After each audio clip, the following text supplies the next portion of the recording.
lutamos com armas de fé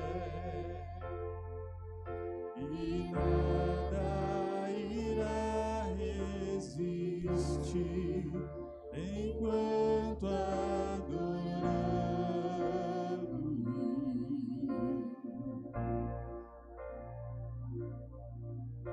Em meio às tribulações, o nosso Deus é vencedor, nós o adoramos.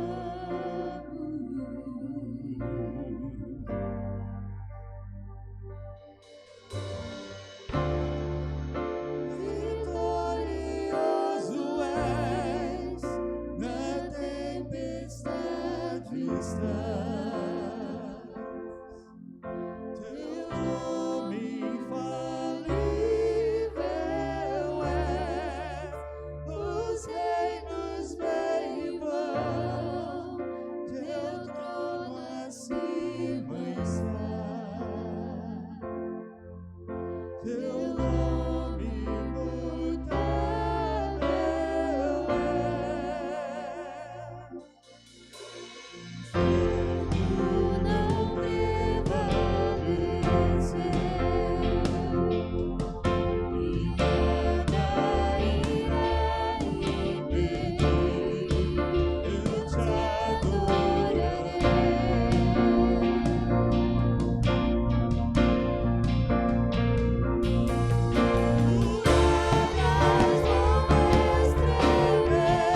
Louvado seja o nosso Deus, louvado seja Jesus Cristo, Rei dos Reis, o Senhor dos Senhores, aquele que está acima de todo trono, de todo reino e que há de viver e reinar muito além de todos eles, amém? Eu quero convidar você para se colocar em pé, nós vamos orar e vamos continuar adorando ao Senhor nessa noite, oferecendo a Ele o nosso culto, a nossa adoração, e a partir desse momento, sua mente, seu coração estejam voltados para o nosso objetivo aqui nessa noite, que é engrandecer o nome do nosso Deus e oferecer a Ele um culto agradável a Ele. Vamos orar? Pai amado, nós queremos te agradecer pelo privilégio que o Senhor nos dá de estarmos juntos aqui mais uma vez neste lugar, consagrado ao Senhor, para adorar e exaltar o teu nome.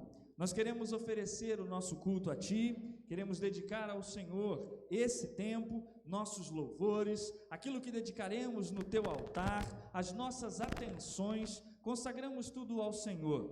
Pedimos que o Senhor nos dirija, trabalhando em nossos corações, trabalhando em nosso meio, para que nosso culto seja agradável ao Senhor.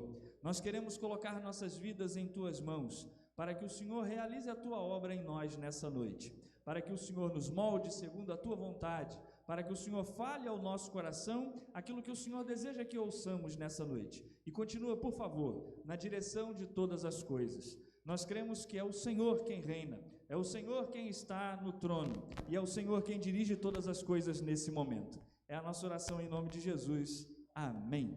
Amém.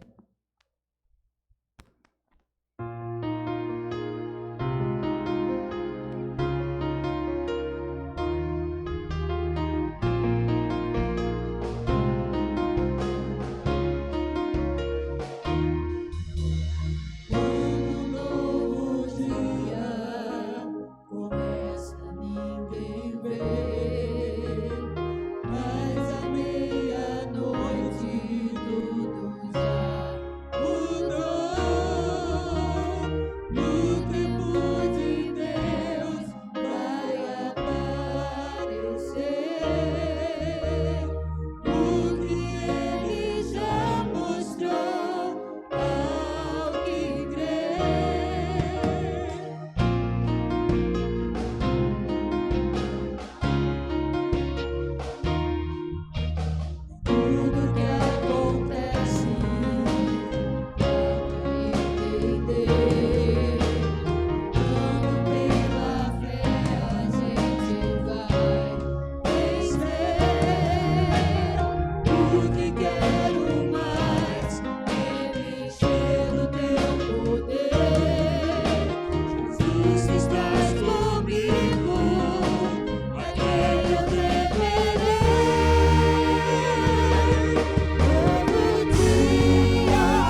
Ele abriu mão de sua glória, sangrou no madeiro por mim, me conectou, salvou,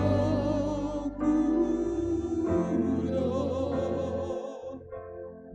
Ele me deu um destino, uma capa, um pouco de vinho. Ele me deu um são, cajado e mão. Pôs um anel em meu dedo e me tirou o medo. Novas sandálias pra suportar o medir.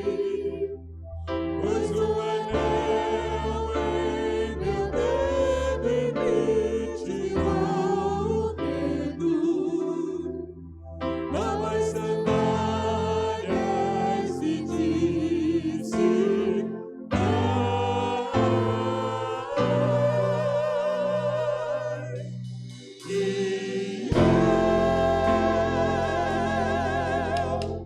me despedi dos meus pais,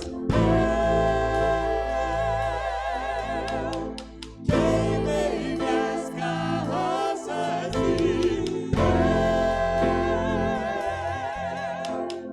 afundei meus barcos no cais.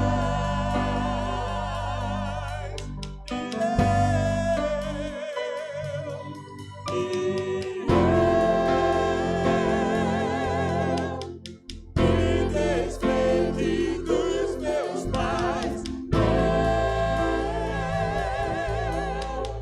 queimei minhas carroças e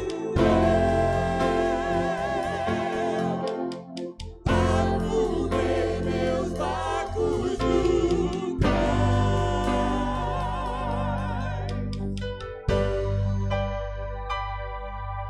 Ele abriu mão de sua glória, sangrou no madeiro por mim, me conectou, salvou,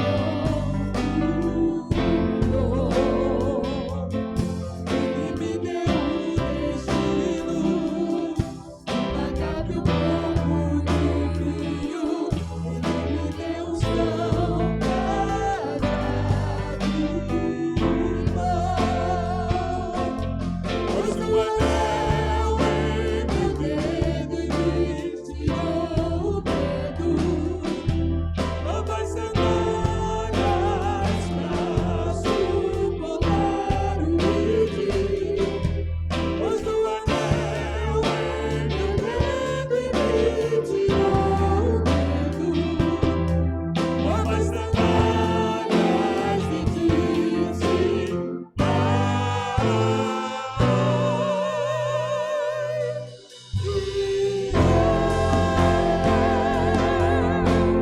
me despedi dos meus pais, queimei minhas carroças e afundei meus barcos no cais.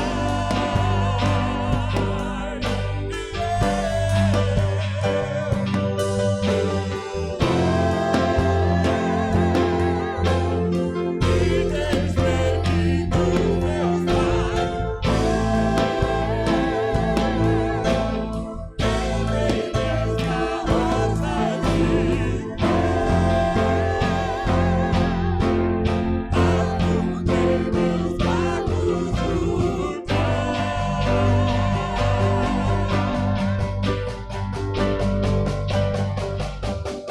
Pra onde eu irei, se eu não tenho pra onde voltar? Só tenho você, Deus, palavras de vida eterna. Pra onde eu irei, se eu não tenho pra onde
Você pode se sentar. Nós vamos cantar a próxima canção assentados. E enquanto expressamos o nosso desejo de louvar ao Senhor, não importam as circunstâncias, nosso desejo de estar mais perto dEle em todo o tempo, nós vamos dedicar ao Senhor os nossos dízimos e as nossas ofertas.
Sou apenas servo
nosso louvor pertence somente ao Senhor.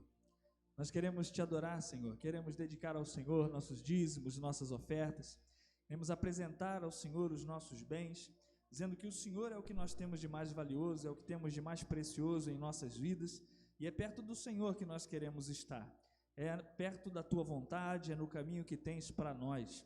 Continua cuidando da gente, por favor, nos sustentando, nos abençoando, de tal maneira que nós sempre, em qualquer circunstância que vivamos, nós possamos, ó Deus, nos lembrar de que temos o Senhor conosco e então nos colocarmos a louvar ao Senhor, sejam quais forem as circunstâncias. Continua com a gente nessa noite, nos conduzindo e nos abençoando em tudo. É a nossa oração em nome de Jesus. Amém.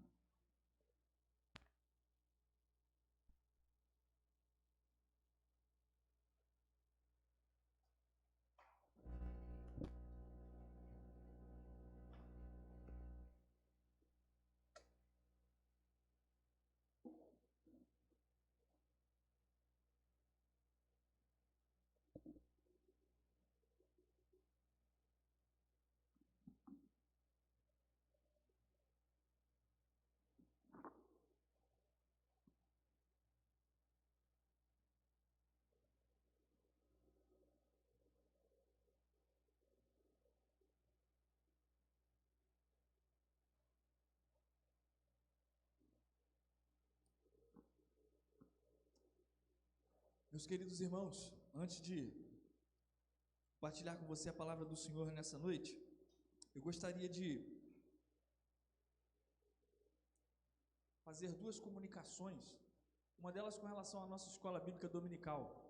Nós estamos chegando ao finalzinho do primeiro trimestre de 2022, e assim como aconteceu para esse primeiro trimestre, também vai acontecer no segundo trimestre da nossa escola bíblica dominical. Os irmãos que desejam ter a revista precisarão solicitar essa revista, a revista em papel. Devem me procurar e vão precisar, se desejarem ter a revista em papel, fazer a contribuição de R$2 para que então a gente possa solicitar a revista para os irmãos, certo? E precisam fazer isso rápido, depressa, hoje de preferência, durante essa semana, para que a gente possa fazer a solicitação e a revista possa ser entregue em tempo hábil, tá certo?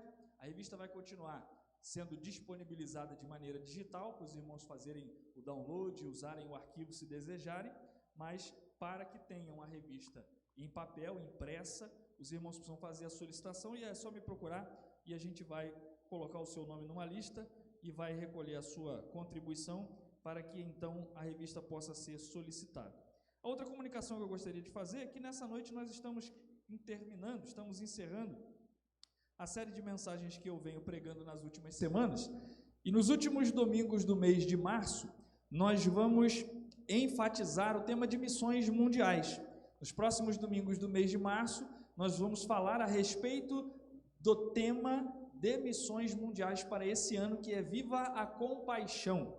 E, naturalmente, enfatizando missões, nós também vamos usar esses próximos domingos para o levantamento de uma oferta missionária. Então, se você deseja fazer a sua oferta, a dedicação da sua oferta para missões mundiais, você pode fazer isso nessas próximas semanas para que nós reunamos as ofertas de todos os irmãos e possamos então enviar a nossa oferta, a oferta de nossa igreja para a Junta de Missões Mundiais, tá certo? Então, nas próximas semanas do mês de março, você vai ter oportunidade de fazer a sua contribuição para missões mundiais. E aí, a maneira de fazer isso é aquela que nós temos feito nesses últimos anos. Os irmãos têm o nosso envelope de dízimos com um espaço destinado a contribuições de missões. Se você quer fazer a sua oferta para missões, basta colocar o valor que você está ofertando no envelope naquele espaço de missões e então os nossos tesoureiros vão entender que a sua oferta deve ser destinada para missões, tá certo? Assim como você pode também, em outros espaços, em outras áreas de preenchimento do nosso envelope de dízimos, você pode fazer ofertas, outros tipos de ofertas, conforme está especificado lá para cada campo que tem no nosso envelope de dízimos e ofertas, tá certo? Então, essa é a comunicação com relação às próximas semanas. nós vamos falar de missões. Nas quintas-feiras, nós já temos abordado, desde o início do mês, o tema de missões mundiais. Estamos falando de compaixão nas nossas quintas-feiras e vamos seguir assim também até o final desse mês. Se você deseja participar dos nossos cultos na quinta-feira, vai então também lidar com esse tema que a gente tem abordado ao longo desse mês. Eu quero convidar você, então, a abrir a sua Bíblia. Na carta que Paulo escreveu aos Colossenses, no capítulo 2, quero ler com você apenas um verso, o verso de número 8. Colossenses capítulo 2, verso número 8.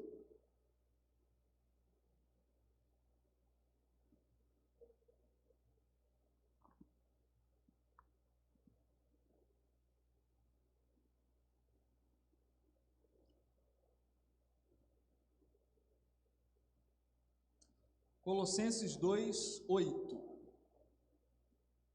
A palavra do Senhor diz assim: tenham cuidado para que ninguém os escravize a filosofias vãs e enganosas, que se fundamentam nas tradições humanas e nos princípios elementares deste mundo e não em Cristo. Vou ler novamente.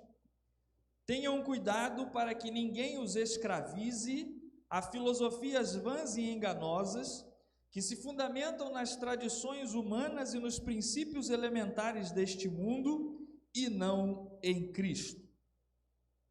Que o Senhor use a sua palavra para falar ao nosso coração e moldar a nossa vida. Amém? Amém. Eu quero hoje encerrar com você essa série de mensagens que nós pregamos nos últimos domingos, eu preguei nos últimos domingos, chamada Quebrando Correntes. Nesses dias nós temos refletido sobre o poder libertador do Evangelho. Paulo disse, escrevendo aos Romanos, no capítulo 1, verso 16, que o Evangelho é o poder de Deus para a salvação de todo aquele que crê. Jesus, em João 8,32, prometeu a liberdade àqueles que conhecem a verdade. Conhecereis a verdade e a verdade vos libertará. Atribuindo a si mesmo a profecia do Antigo Testamento, Jesus disse em Lucas 4,18 que ele veio para libertar os cativos.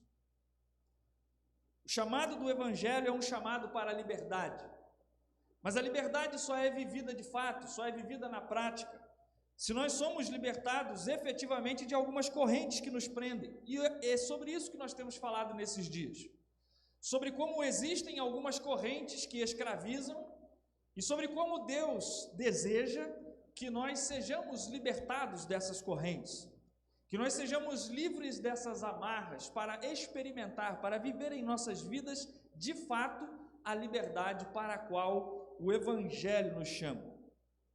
Uma das correntes que podem nos impedir de seguir adiante é aquela que escraviza a nossa mente. E hoje eu quero afirmar que Jesus Cristo tem poder para quebrar as correntes na sua mente. Jesus Cristo tem poder para libertar as mentes cativas, as mentes acorrentadas. Quando Paulo fala sobre a nossa relação com o mundo, a nossa vida no mundo, e sobre como nós precisamos resguardar a nossa mente, ele escreve aos Romanos, no capítulo 12, no verso 2, dizendo: não se amoldem ao padrão desse mundo, mas transformem-se pela renovação da sua mente, para que sejam capazes de experimentar a boa, agradável e perfeita vontade de Deus. Paulo fala a respeito de um processo na vida cristã, pelo qual nós somos transformados, temos nossa mente transformada. A fé em Cristo nos envolve em um processo de renovação da nossa mente. A mente do cristão, ela não é mais moldada pelo mundo, não é mais definida pelos padrões do mundo, mas é conduzida pela boa, agradável e perfeita vontade de Deus. As nossas ações são determinadas por aquilo que acontece na nossa mente.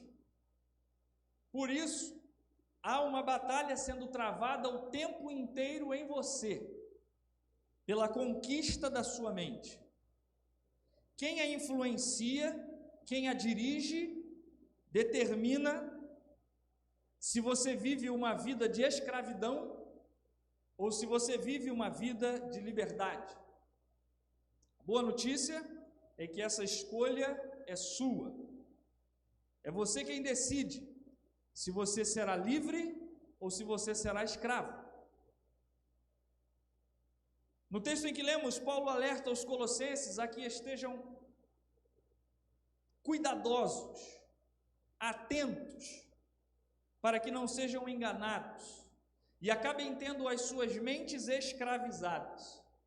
Eu quero dar uma olhada com atenção nesse texto, nessa advertência que Paulo faz a esses irmãos na cidade de Colossos e a nós hoje, aqui também, em Barra do Piraí, no bairro do Areal.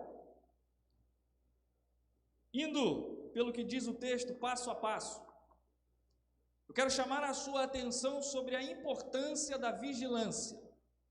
A primeira coisa que Paulo diz no texto é: tenham cuidado.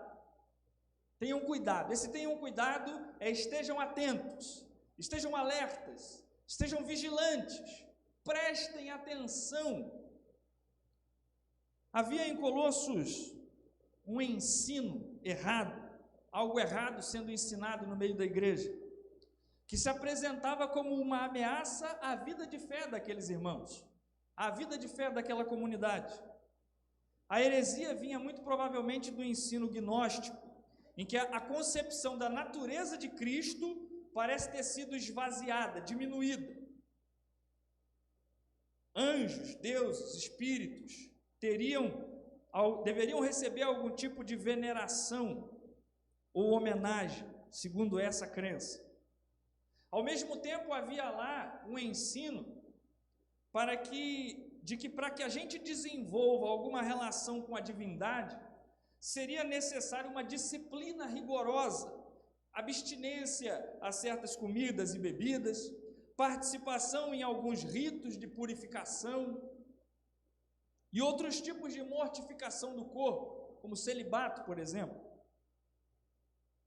Algumas coisas erradas estavam sendo ensinadas lá, que não tinham nada a ver com o Evangelho. E Paulo está chamando esses irmãos, dizendo a eles: tenham cuidado, porque vocês foram libertados, mas há quem queira escravizá-los de novo. Paulo conclama os irmãos a estarem alertas. Meus queridos, uma das coisas que todo cristão precisa aprender depressa é a não viver a sua vida no piloto automático.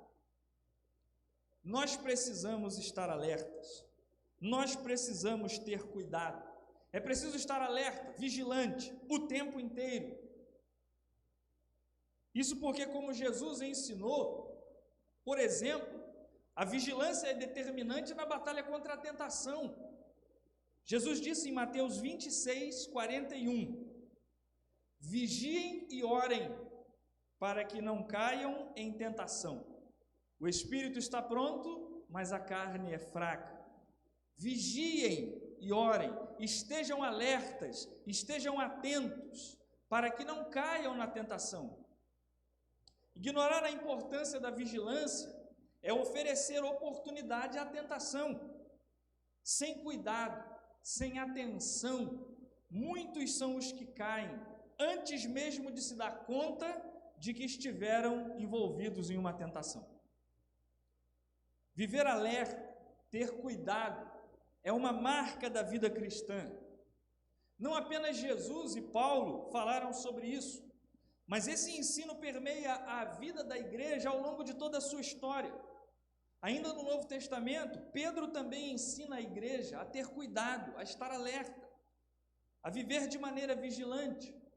Na primeira carta de Pedro, no capítulo 5, no verso 8, ele diz aos irmãos: sejam sóbrios e vigiem. O diabo, o inimigo de vocês, anda ao redor como leão, rugindo e procurando a quem possa devorar. quem tem consciência de que está sob os olhares de um predador como o leão, não se descuida, porque sabe que pode acabar sendo devorado. A imagem aqui não é usada acidentalmente. A vida depende da vigilância. É preciso ter cuidado para que o mundo não escravize a nossa mente. É preciso ter cuidado para não cair na tentação. É preciso ter cuidado para não ser devorado pelo diabo. Paulo segue lá: tenham cuidado para que ninguém os escravize. Paulo coloca diante daqueles irmãos uma decisão, uma escolha.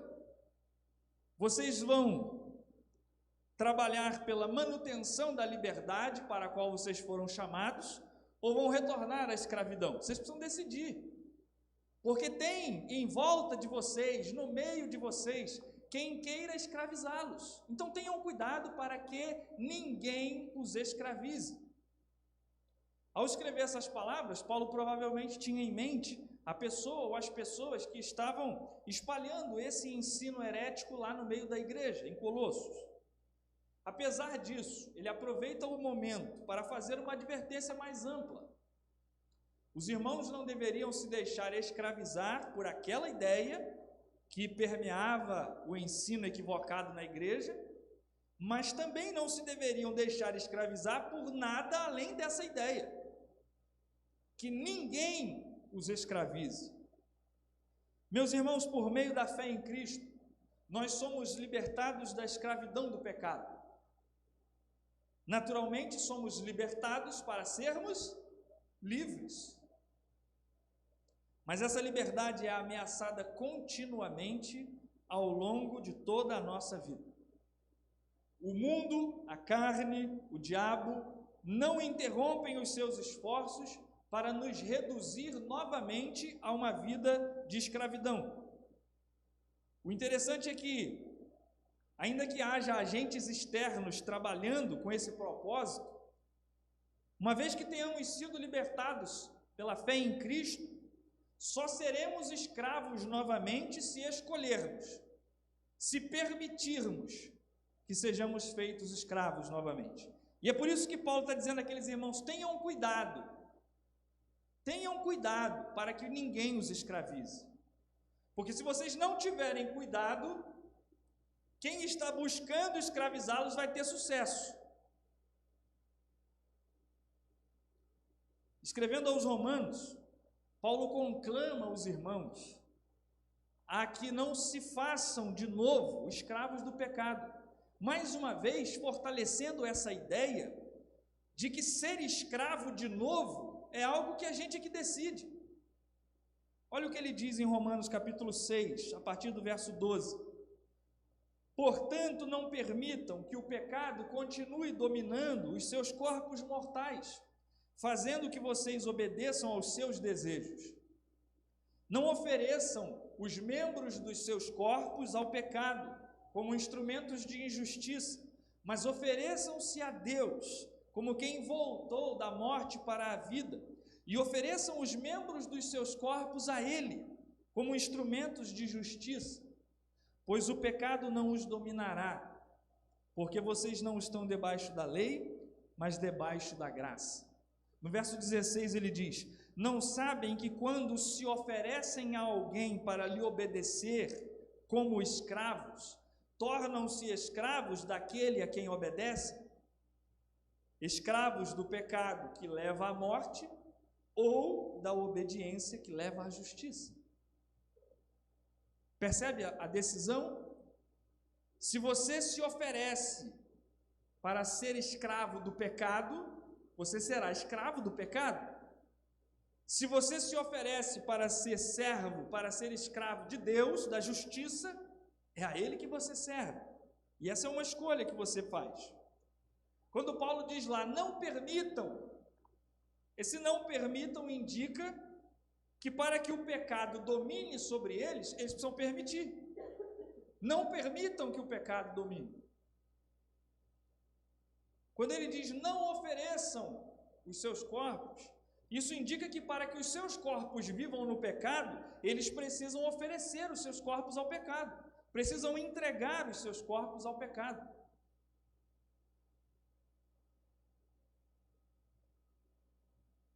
Quando nós lemos em Colossenses 2:8, essa expressão que ninguém os escravize, esse escravize, o verbo que aparece aqui é um termo raro, pouco usado, que traz a ideia de sequestrar, capturar e levar prisioneiro,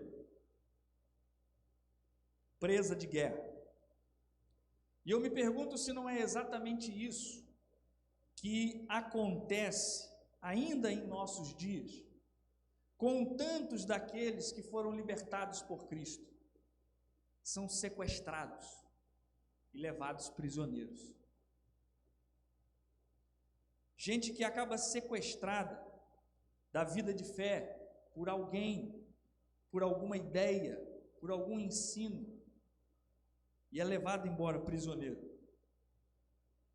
A advertência de Paulo nos lembra de que nós somos livres, de há quem deseje nos escravizar novamente, e que isso só acontece se nós nos descuidarmos e permitirmos. Tenham cuidado para que ninguém os escravize. Tenham cuidado para não perder a batalha pela sua mente. Porque há por aí correntes disfarçadas de ideias atraentes. Há por aí ideias atraentes que são, na verdade, correntes que escravizam, que sequestram e levam prisioneiro. Paulo fala sobre o que estava acontecendo lá, que eles deveriam ter cuidado para que ninguém os escravize a filosofias vãs e enganosas.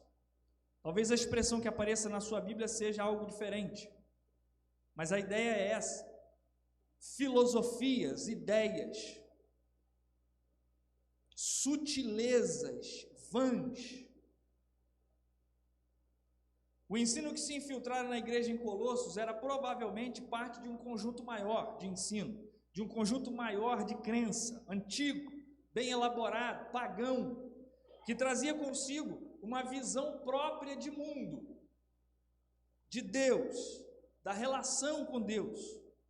O tipo de coisa que os homens gostam de criar, que fazem bastante sentido, que soam bastante atraentes, que oferecem resposta para algumas coisas que a gente não tem resposta.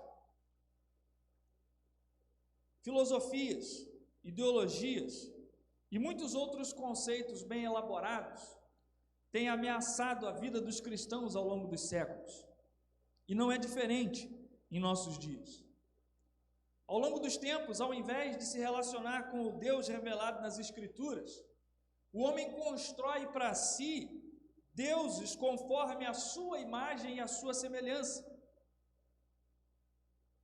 determinando a sua própria maneira de se relacionar com esses deuses criados. Muitas vezes dão a esses deuses criados o mesmo nome do Deus das Escrituras, e se enganam acreditando que o Deus com quem se relacionam é o Deus das Escrituras, mas não é. É um Deus criado à própria imagem do adorador. A sua concepção de Deus, da maneira como devem se relacionar com Deus, é completamente diferente. Revela que, na verdade, lidam com um Deus diferente do Deus revelado nas Escrituras. Aqueles irmãos precisavam ter cuidado, porque havia lá no meio deles uma série de ideias atraentes, uma série de equívocos sendo ensinados como verdade, e que caso eles fossem seduzidos, caso não estivessem atentos e cuidadosos, teriam suas mentes escravizadas por ideias equivocadas a respeito do mundo, a respeito de Deus, a respeito da sua relação com Deus, que poderiam ser danosas, poderiam ser a sua ruína. Meus irmãos, talvez hoje nós não estejamos sendo ameaçados por uma heresia que questione a divindade de Cristo, ou a singularidade de Cristo e a suficiência do seu sacrifício. Mas pode ser que hoje nós tenhamos entre nós uma ideia enganosa de que Cristo pode ser algo em nossa vida menos do que Senhor.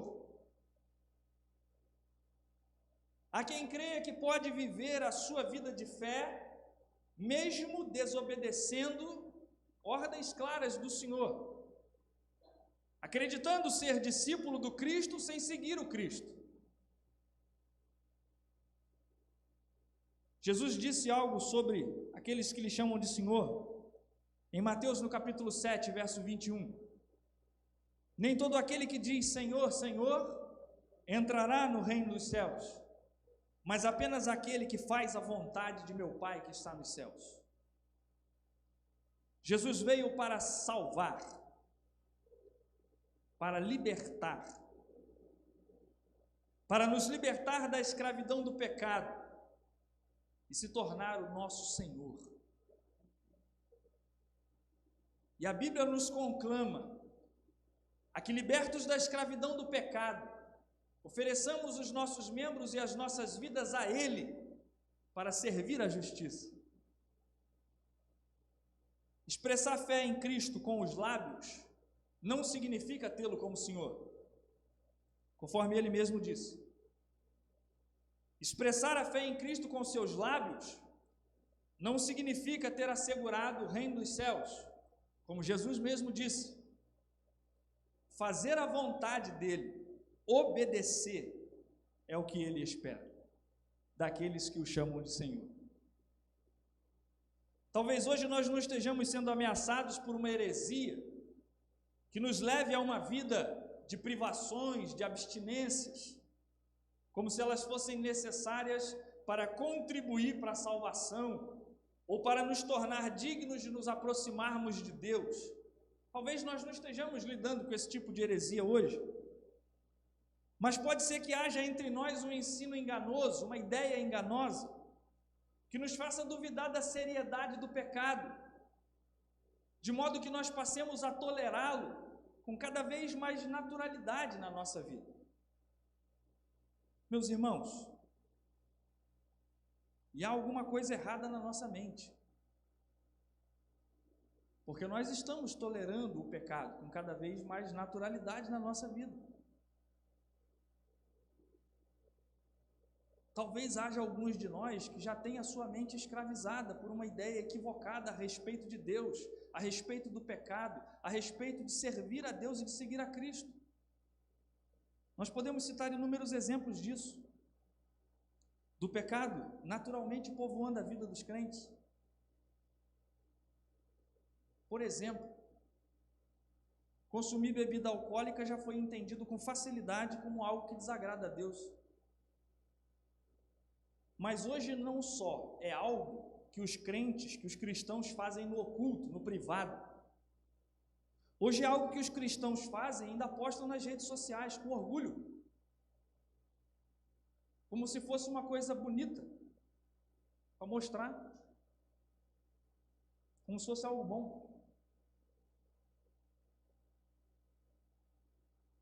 Outro exemplo, não muito longe no passado, os cristãos entendiam o sexo como algo para o contexto do casamento. Os cristãos hoje se relacionam com namorados e noivos fora do contexto do casamento. Os cristãos hoje têm filhos fora do contexto do casamento e agem como se tudo estivesse normal. Agem com naturalidade. Suas famílias também. Nós já erramos muito nesse aspecto, sendo duros demais e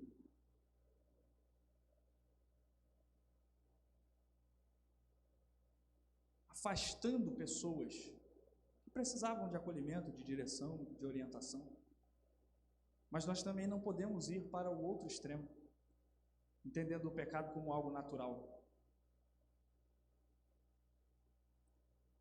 O cristão, não muito tempo no passado, sabia onde deveria estar no domingo, com a igreja, cultuando a Deus. Com o tempo, deixar de ir ao templo no domingo deixou de ser entendido como um pecado. Os cristãos começaram a usar o domingo para outras coisas.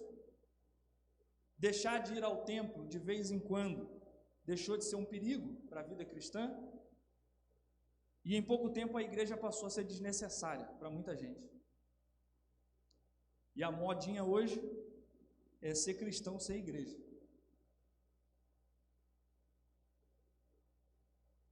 Esses são apenas alguns exemplos de como ideias equivocadas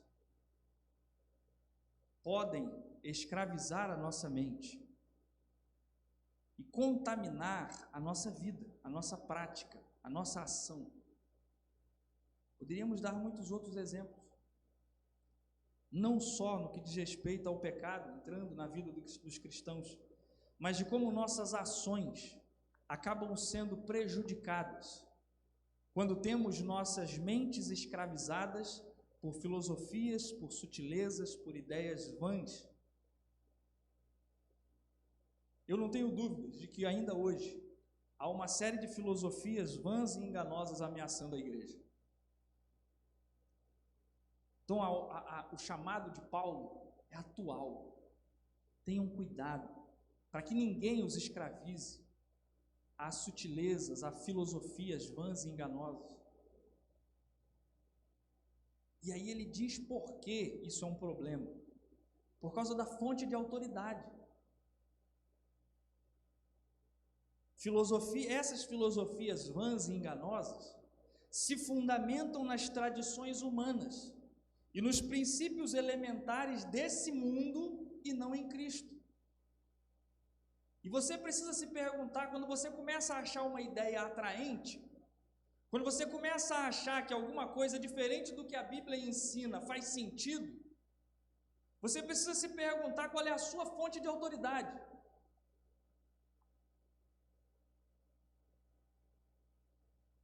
O que é que determina qual é a verdade? O Evangelho tinha sido pregado em Colossos, provavelmente por Epáfras, isso é mencionado no primeiro capítulo. Aqueles irmãos aprenderam a seguir a Cristo, tendo a Escritura, a palavra de Deus, como referência, mas agora questionavam a sua prática com base no que Paulo chama de tradições humanas e princípios elementares desse mundo. Aquilo em que você acredita e, portanto, a forma como você age é determinado pela sua fonte de autoridade.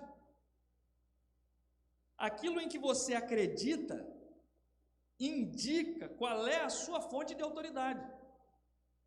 Paulo usa duas expressões para se referir a fontes de autoridade que não são confiáveis e que poderiam ser usadas como correntes para escravizar a mente dos irmãos colossenses. As tradições humanas e os princípios elementares desse mundo. Muito provavelmente, tanto uma expressão quanto outra se referem àquele ensino herético que perturbava a igreja ali. As expressões são escolhidas porque têm relação com o ensino, são conhecidas por aqueles que estão ensinando o erro em Colossos. O alerta era para que tivessem cuidado, para não elevarem a posição de autoridade sobre as suas vidas, de referência para as suas vidas, um ensino que é mera construção humana. A nossa prática de vida não pode ser determinada por nada que tenha origem no homem. Nada que o homem produz pode ser considerado como verdade última, sem que seja submetido à aprovação das Escrituras. A Bíblia é a nossa fonte de autoridade. Cristo é a nossa suprema autoridade. Nós lidamos na nossa vida com outras fontes de autoridade e isso é normal, isso é natural. E eu posso falar de algumas delas com você. O que não pode acontecer é nenhuma delas ser elevada à posição de referência última, de modo a suplantar, a ser maior do que a autoridade que a Bíblia tem sobre a nossa vida, que Cristo tem sobre a nossa vida. A tradição, por exemplo, é para nós uma fonte de autoridade. Muito do que nós fazemos remonta a práticas construídas e cultivadas ao longo dos anos. Isso não é ruim, não está errado, mas também não é verdade absoluta, atemporal, como se não pudesse ser mexido. Tradições mudam, devem mudar mesmo. O nosso intelecto é para nós fonte de autoridade. Muito do que nós fazemos é resultado da nossa reflexão consciente e do entendimento de que é assim que a gente deve fazer. Mas o nosso intelecto não pode ser juiz último sobre a nossa prática. O pecado impede o nosso intelecto de ser confiável.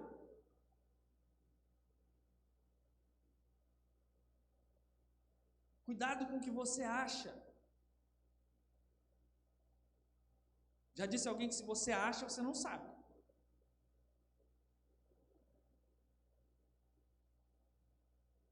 Cuidado com o que faz sentido, com o que é atraente.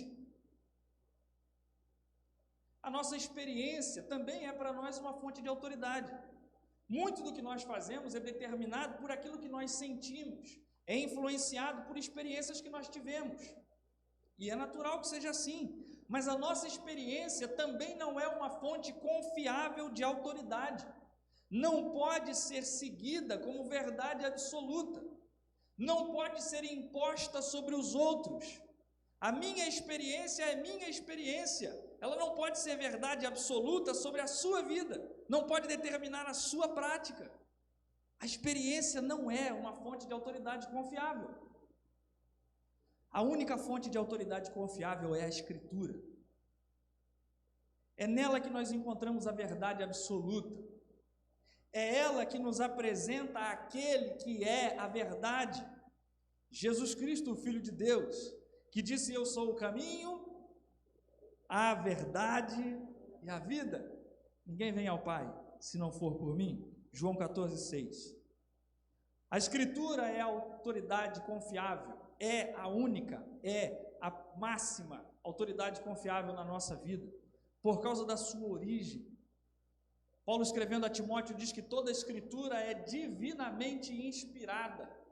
A Escritura não tem origem no homem, e é por isso que ela é nossa fonte de autoridade, ela tem origem em Deus. É nisso que nós cremos. Precisamos continuar crendo. Cuidado com o que você ouve. Cuidado com o que você escolhe acreditar. Submeta à aprovação das Escrituras. Paulo lembra aqueles irmãos e a nós que a nossa vida não pode ser conduzida por ideias atraentes produzidas pelo próprio homem. As nossas atitudes, a nossa prática é determinada pela nossa decisão de seguir a Cristo e, como seus discípulos, obedecer aos seus ensinos. Eu não sei se você que está ouvindo isso é livre ou se é escravo. Eu não sei a quem você ouve, em quem você acredita ou o que você anda fazendo. O que eu sei é que Jesus Cristo pode quebrar correntes e libertar.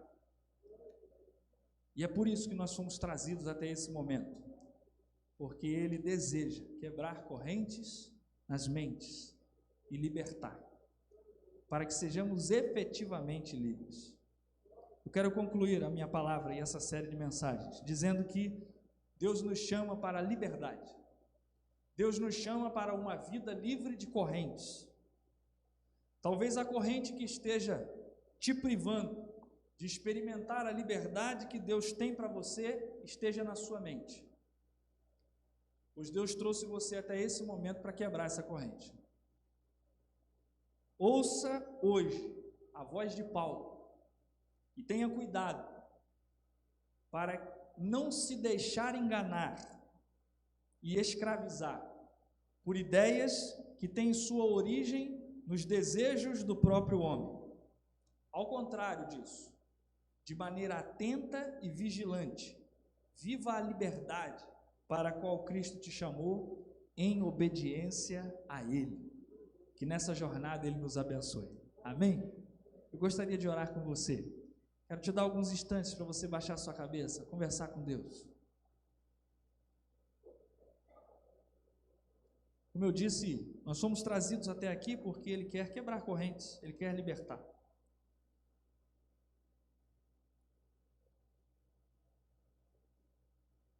Se aquilo que você tem ouvido tem feito sentido para você,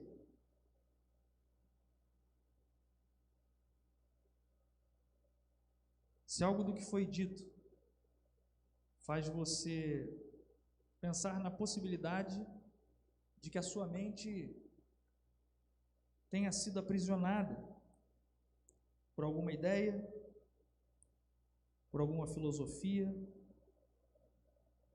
por alguma coisa que pode ser danosa à sua vida, peça a Jesus para quebrar essa corrente.